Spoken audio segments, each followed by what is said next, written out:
জামাতে ইসলামীর আমির সাহেবকে কি কাউকে বলবেন যে আপনি এসে একটা প্রধান নির্বাচন কমিশনার নিয়োগ দেন, অথবা ডক্টর আব্দুল্লাহ তাহেরকে কি বলা হবে যে আপনি নির্বাচনটা পরিচালনা করেন? মানে কি করলে উনি বুঝাইতে পারবেন যে এটা লেভেল প্লেইং ফিল্ড হয়েছে? এক নম্বর হচ্ছে যদি আপনাকে প্রদান করে দেয়, আমাকে প্রদান করে দিলে আমি ইলেকশন কমিশনার প্রধান হলে ভালো ইলেকশন করবো, কিন্তু এটা তো আমাকে তো দিবে না। বাট দিলে আপনাকে অনেক ধন্যবাদ, আমি এইটা আমি হইতেও চাই, এটা তো আমার দিবে না। কিন্তু না, সিরিয়াসলি জোকস ব্যাপার, আপনি আমারে বলেন।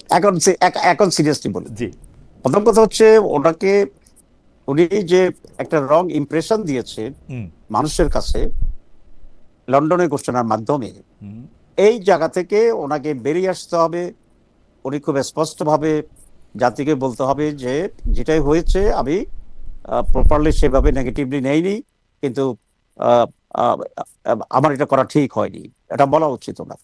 2 নম্বর হচ্ছে যে রোড ম্যাপটা হয়েছে, আমি আপনাকে বলি, পিআর আমাদের সংবিধানে বলেছে ইলেকশন হবে পিআর এ না ট্রেডিশনাল হইতে, এটা কিন্তু স্পেসিফাই করার নেই। এতদিন একটা সিস্টেমের উপরে এই সকলে ছিল, এখানে কোনো আপত্তি আসে নাই। অ্যাজ লং অ্যাজ দি 25টা দল 31-এর ভিতরে আপার হাউস সাইড ভাই, আপার হাউস বলেন, নিম্ন ইয়াতে আপনারা ছাড়া কেউ নাই পিআর করতে কইছে। আচ্ছা আচ্ছা আচ্ছা, না আমরা ছাড়া আরো আছে, আপনাকে আমি এটা বলেছি যে এখানে আমাদের ডিভিশন হচ্ছে, অনেকেই আপার হাউস চাচ্ছে, আমরা কিছু দল দুইটাই চাচ্ছি। So I agree with you and this is the fact. এখন আপার হাউসে যদি আপনি পিআর করতে হয়, পিআর বাই দি ভোটার্স, তাহলে এই সিস্টেমটা কিভাবে ইলেকশন কমিশন এন্ডোর্স করবে বা অ্যাডপ্ট করবে, এটা তো ইট ইজ এ ডিসকাশন।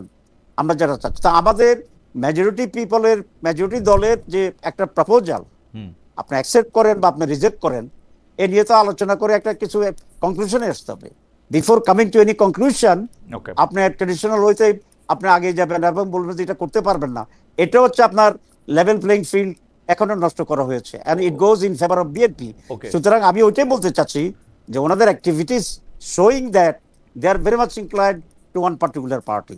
আমি এটা বলবো না যে পকেটে চলে গেছে না হাতের মুঠে চলে গেছে, এটা আপনার ভাষা যেটাই হোক, এটা আমি বলতে চাই না। বাট আমি এটা বলতে চাই their behaviour indicates something wrong which should not B.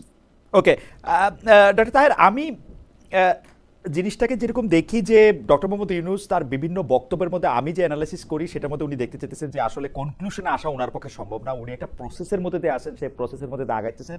এখন এই প্রসেসটার বেনিফিট কোনো না কোনোভাবে যদি আসলে বিএনপির পকেটে যায়, তাহলে অন্য দলগুলির আসলে ইচ্ছা হবে সেটা পলিটিক্যালি কাউন্টার করা, অবাস্তব কোনো কিছু বলে যেটা আসলে হবে না, যেমন নিম্ন কক্ষে পিআর এবার হবে না।